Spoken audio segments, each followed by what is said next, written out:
as Elliot said before, the Young Indie show, it's more of a 3.5 boulders. It is fun, but every episode kind of varies depending on the narrative that episode.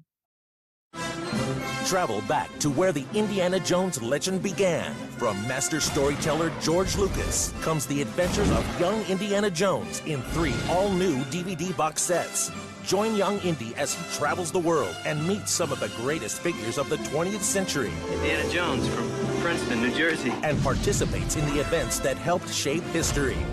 Go on an archaeological dig in Egypt with a young T.E. Lawrence. Discover the bohemian world of art with Norman Rockwell in Paris. Meet George Patton as he earns his stripes during the Mexican Revolution. That guy's nuts. And travel to Chicago and learn the blues from jazz great Sidney Bechet. These are just some of the famous names Indy encounters along his many adventures. Are you with me? Then explore over 40 hours of all-new special features with 94 documentaries, an interactive timeline, and video game that connect the real-world history with the boyhood adventures of the greatest action hero of all time. The 22 feature-length episodes were filmed in 100 cities and 35 countries around the world. Maybe next time you'll think twice about coming back. And feature such notable guest stars as Elizabeth Hurley, Vanessa Redgrave, Catherine Zeta-Jones, and Daniel Craig. They're the adventures that made the man, and the man that became the legend. The Adventures of Young Indiana Jones. Volume 1 now on DVD. Volume 2 and 3 coming soon. We mixed. We loaded it. We edited. Sometimes we get so deep into conversation that we have separate segments worthy of their own place in the sun.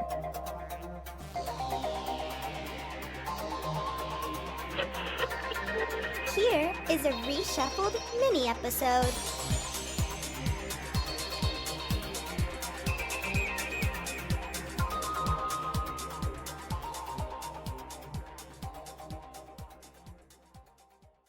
Wow. I actually went back and re-looked at some of Young Indiana Jones Chronicles as well. Oh. And they did one episode, it's all on Disney Plus for those who want to see. Right. Yeah. Well, not anymore. Is it? What? Oh, that's right. They did. They took off some stuff. Yeah, it's not all on there anymore. Right. Yeah. They did a pair of episodes that was Chicago 1920. Yep. And I just went down the list of the cast for that. Keith Davidson won as the jazz. They had Harrison. They had Harrison Ford as older Indy. Frame story as older Indy. Yeah. They had Jeffrey Wright playing an actual jazz player. Jane Krakowski. Yes. Jane Krakowski from 30 Rock. Keith David. The game keeper guy, Bob Peck from Jurassic Park, is in one as like a vampire type guy. Right. And Christopher Lee. Frank Vincent from The Sopranos is on there playing Johnny. Holy shit. Yep. A lot of future directors who do Star Wars type stuff. Yeah. If you watch the Indiana Jones Chronicle, there was one episode, Terry Jones from Monty Python was in it. Yes. There was a lot of Canadians in this, surprisingly. There was Daniel Craig was a real bad apple in one. Yeah. Yep. If you watch the Phantom Train of Doom, that particular episode, Paul Freeman, Belloc. He plays a totally different character. Are you kidding me? He's one of Indy's mentors. He's a mentor to Indy in this one. It's like so ironic. Yeah. Wait, is he Belloc? Is he Belloc? No, he's a totally different guy. Totally Ian different McDermott, Emperor Palpatine, is in one of these. Yes. Wow. Ben Burt, the Star Wars sound designer, directed a few episodes in second unit. Attack of the Hawkmen. He did that one. Yeah. Yeah. It's wild. And like you, Elliot, I do know people who have actually used those to teach in history classes. Like they would skip past some of the adventure scenes and take a few segments. Although they probably didn't use the Pancho Villa one because, come on, what are the odds? Yeah, it's funny. I just finished watching that one again, and it's when you look at how the themes in this one were just so relevant. Does it, as some of you guys said, does it really hold up as well? Probably not as much as we'd like, but the writing is pretty good. It's just it's slow. It's just really, it's very slow. It takes a while to get going. Jason and even Gil here have even talked about just certain movies that it just seems like you had to be there. Unfortunately, it's just hard to explain to this attention-seeking generation. Patience has unfortunately kind of left us. Yeah. Oh, and the last thing I hate to dominate the conversation here.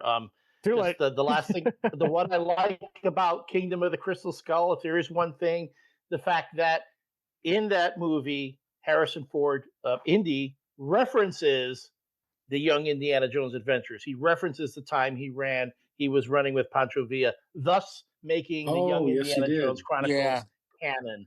So it's not just George Lucas's word anymore. He's actually right. So wasn't the Boondock Saints guy? I can't think of his name. Yeah, Sean Patrick Flannery was in. Yep. Yeah, he was young Indiana Jones. Yep. Good actor. They had two versions. They had Sean Patrick Flannery, and I think they had one when he was like a little kid. Oh, even younger? Yeah. I can't remember the actor, but River Phoenix was also a good portrayal, like we said earlier. We'll return after these messages. Do you ever find yourself thinking about who would win in a fight between Goku and Superman? Hi, I'm James Gavsey, and on the Who Would Win show, me and my co-host Ray ignore anything important happening in the outside world and debate fictional battles between characters from comics, movies, and video games. We got a new show every week, and almost always am I the winner. Yeah, not true, Ray. In the past, we've discussed such matches as Captain America versus Darth Vader, Solid Snake versus the Iron Giant, classic matchups like RoboCop versus Terminator, and even the Muppets versus Sesame Street. That one was crazy. So if you're a fan of geek culture and love a spirited debate, check out the Who Would Win show wherever you get your podcasts, or check us out at whowouldwinshow.com.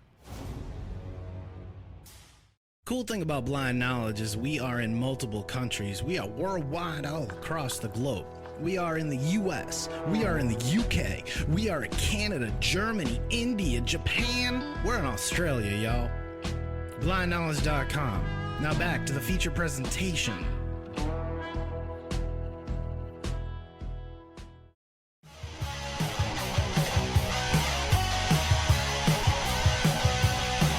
Follow us on the web on Facebook, Twitter, and Instagram.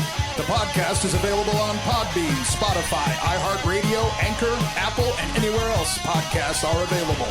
Feel free to review our show and leave comments on any of those sites. Thanks a million for listening. It's a jacked up review show.